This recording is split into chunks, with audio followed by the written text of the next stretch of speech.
வணக்கம். ஆகாஷ்வாணி புதுச்சேரி மாநில செய்திகள் வாசிப்பவர் நாராயணசாமி.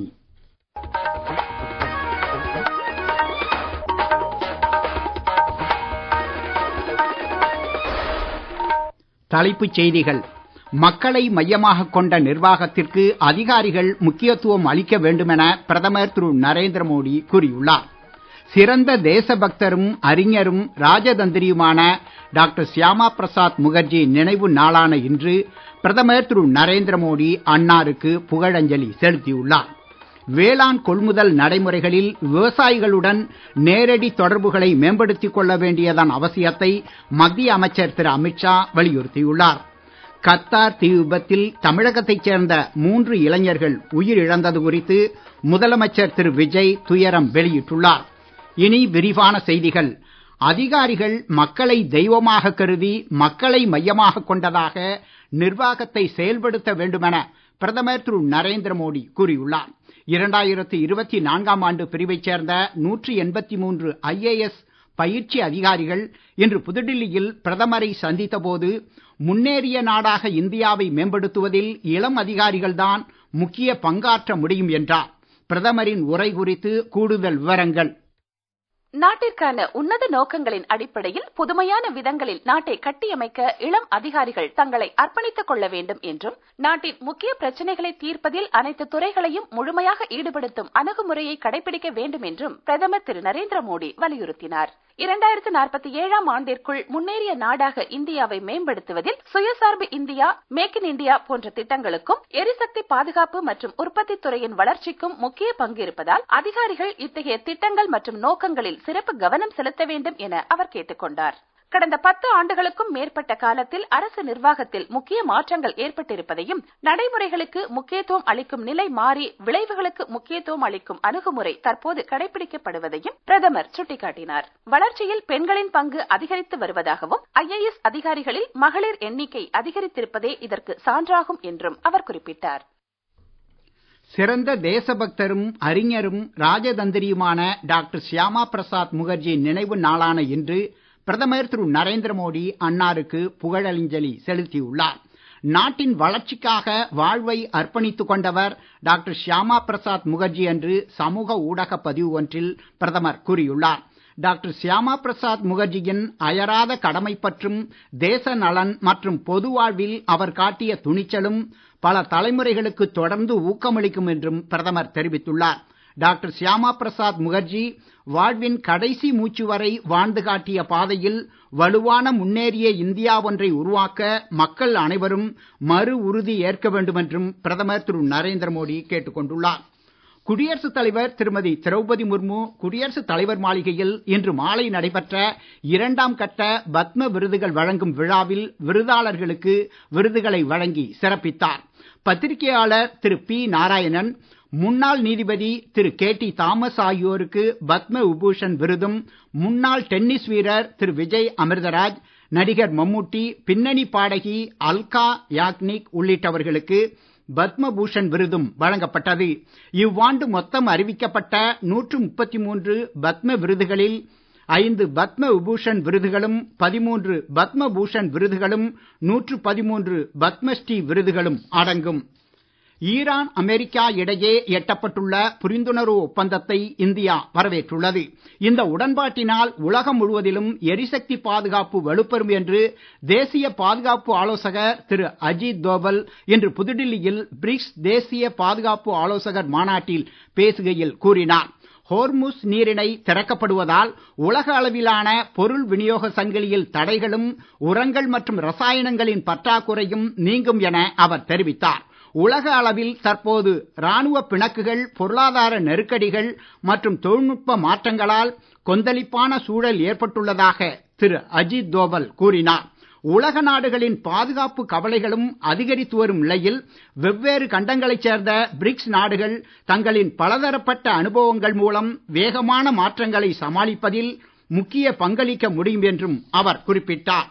மத்திய பல்கலைக்கழகங்களின் இளங்கலை மாணவர் சேர்க்கைக்கான கியூட் நுழைவுத் தேர்வு முடிவுகளை தேசிய தேர்வு முகமை இன்று வெளியிட்டுள்ளது.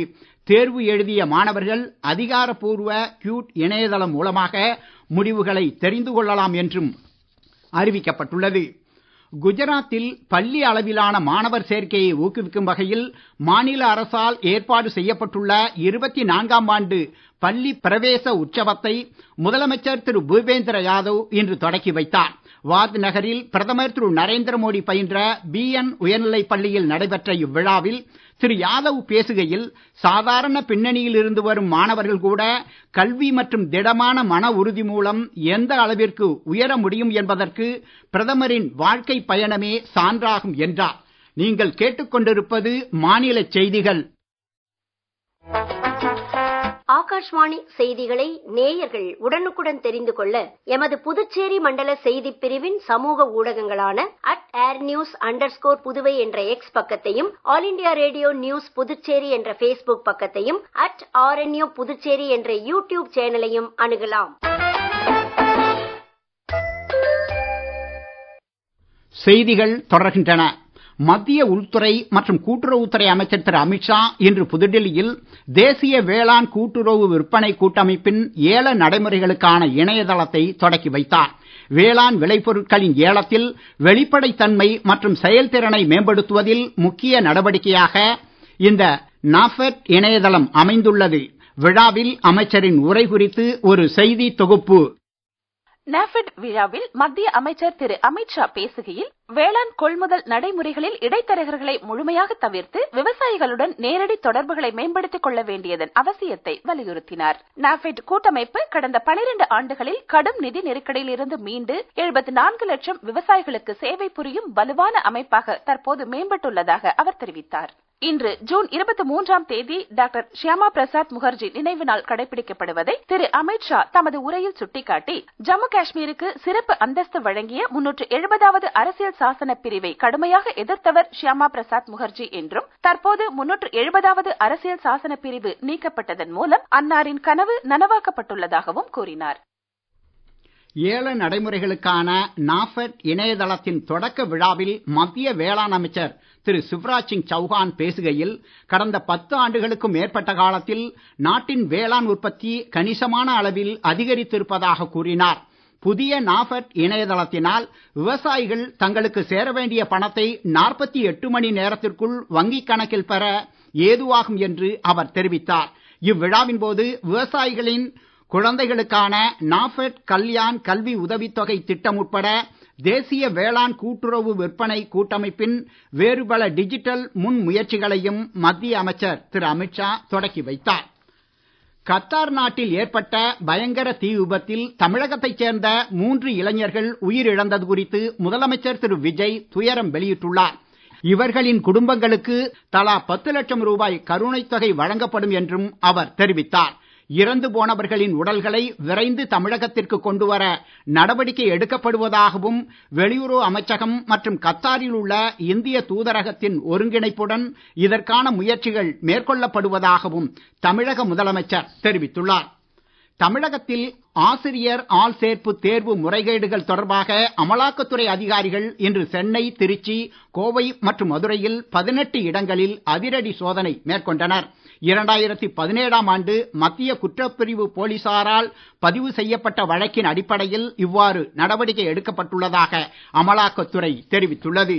வளிமண்டல சுழற்சி காரணமாக இன்று தமிழகத்தில் ஒரு சில இடங்களில் லேசானது முதல் மிதமான மழை பெய்யக்கூடும் என சென்னை வானிலை ஆய்வு மையம் தெரிவித்துள்ளது. மேற்கு தொடர்ச்சி மலை மாவட்டங்கள், வட தமிழகத்தில் ஓரிரு இடங்கள் மற்றும் புதுச்சேரி, காரைக்கால் பகுதிகளில் பலத்த காற்றுடன் கூடிய மிதமான மழைக்கு வாய்ப்பு இருப்பதாகவும் தெரிவிக்கப்பட்டுள்ளது. வரும் 29ஆம் தேதி வரை மழை நீடிக்கலாம் என்றும் எதிர்பார்க்கப்படுகிறது.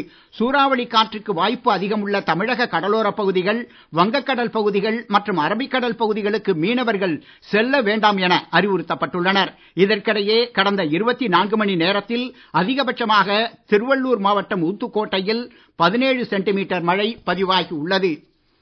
ஃபிஃபா உலகக்கோப்பை கால்பந்து போட்டித் தொடரில் இந்திய நேரப்படி இன்று இரவு 10:30 மணிக்கு ஹூஸ்டனில் நடைபெறும் போட்டியில் போர்ச்சுகல், உஸ்பெகிஸ்தான் அணிகள் மோத உள்ளன. மீண்டும் தலைப்புச் செய்திகள். மக்களை மையமாக கொண்ட நிர்வாகத்திற்கு அதிகாரிகள் முக்கியத்துவம் அளிக்க வேண்டுமென பிரதமர் திரு நரேந்திர மோடி கூறியுள்ளார். சிறந்த தேசபக்தரும் அறிஞரும் ராஜதந்திரியுமான டாக்டர் ஷியாமா பிரசாத் முகர்ஜி நினைவு நாளான இன்று பிரதமர் திரு நரேந்திர மோடி அன்னாருக்கு புகழஞ்சலி செலுத்தியுள்ளார். வேளாண் கொள்முதல் நடைமுறைகளில் விவசாயிகளுடன் நேரடி தொடர்புகளை மேம்படுத்திக் கொள்ள வேண்டியதன் அவசியத்தை மத்திய அமைச்சர் திரு அமித்ஷா வலியுறுத்தியுள்ளார். கத்தார் தீ விபத்தில் தமிழகத்தைச் சேர்ந்த 3 இளைஞர்கள் உயிரிழந்தது குறித்து முதலமைச்சர் திரு விஜய் துயரம் வெளியிட்டுள்ளார். இத்துடன் இந்த செய்தி அறிக்கை நிறைவு பெறுகிறது.